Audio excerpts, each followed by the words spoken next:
Okay, this is the John Deere 2023 E, and I had a problem in which someone inadvertently put gasoline into this engine, which is obviously a no-no. It's a diesel engine, so I kind of freaked out. But after draining the tank, the main fuel tank with a siphon, there's still, of course, some gas in the line because the person did start the machine and ran it a short period of time before it died with gas in it. So I went online, saw some YouTube videos regarding this, but really they just talked about changing the fuel filter, which is obvious. You know, it's on the right-hand side, the driver's side, and it just goes up in here. That's pretty simple. You cut off the valve here. You just cut the valve off here to the 9 o'clock position, and then take the case off of the fuel filter and get rid of that and change the fuel filter. That's easy. The problem is that there's still lots of gas in the line, and there's not a good way to get it out. But I did realize after watching the video that the gentleman who did another video on this said it's a self-priming mechanism, which led me to think, well, if you leave this off and just put a container underneath here like that, this works really well. It's a quart container, plastic. You get them at Chinese restaurants, you can get them elsewhere. Fits right under there great and kind of stays put. And you got to open the valve back up. So I'm trying to do this and film. Let me just show you. So you open the valve back up and just put it there like that, and then turn the key part way to listen for the clicking, and you'll see it priming, and that takes the fuel right out of the line for you, no problem. Now, whether or not this is going to work, I don't know, but we'll see. It's a pretty slick way to empty the line though. So this is the second time, so that's a liter. So that's a half a liter there, it filled, and I've already done that once before, so there's at least a liter of gas in the lines. So what I'm hoping is this will solve my problem of getting the remaining gas out of the lines, and then I can fill it with diesel, reprime it, and away she goes. So stay tuned. I'll try to add on to this and see if this really works or not. Thanks for watching. We're back again with this project. So as I mentioned, I was putting a cup under here. This fits, a 1 liter thing fits into there perfect.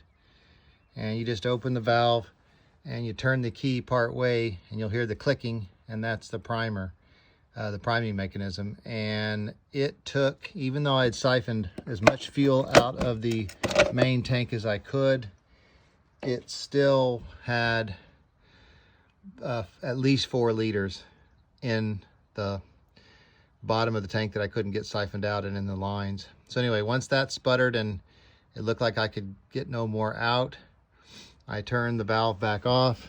I put the diesel in the tank, went ahead and filled it, but I didn't fill it all the way. I just put enough in there to do what I wanted to do in case I had to drain it again for some reason. So close that off.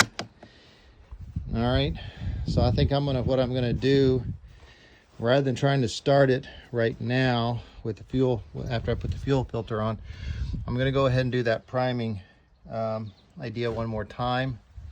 So slip it under here just to see if I can use the diesel that's in there already to sort of clean it out a little bit. So we'll put that back under there like that. We'll turn the key part way and see if we can prime it a little bit with diesel. There we go. Now the diesel's coming. And I'm going to go ahead and let that run a little bit just to try to flush out as much remaining gas as I can. All right. So you can tell that diesel fuel looks kind of green, whereas the gas was more yellow. Anyway, so I'm gonna go ahead and put the fuel filter the new fuel filter back on. That's right, goes fits up in there, and you put the fuel filter in first. And that guy just kind of sticks onto there must be a little rubber gasket there that it fits onto. And then there's a couple of little pieces down here that there's just a spring to put some tension on the filter. And there's a little plastic ring at the bottom. I have no idea what that does, but anyway. So we're just gonna put that back on, and it's hard to do with one hand, but anyways, you get the idea. We'll get that reinstalled just a second. Okay, we got the fuel filter reinstalled now.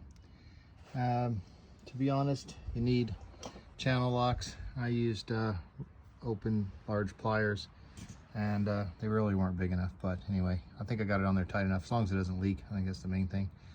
I'll grab some channel locks from someone and get it tightened up a little bit better later, but anyway, as long as it doesn't leak when I prime it. Now, so you're going to use the same priming mechanism again, obviously, so when you click it, it should prime. Let's see if this works or not. Okay, it's priming. You can see that priming right on up. And we'll let that prime for a minute. And I'm not getting any leak. Okay, so that's primed up. Now, the big question is whether or not this thing is going to start. I imagine we're going to get a little smoke and craziness, so I'm going to get cleaned up here, clean the area up, and then give it a turn over and see if we can get it started. And we're going to hope for the best. Well, as you can see,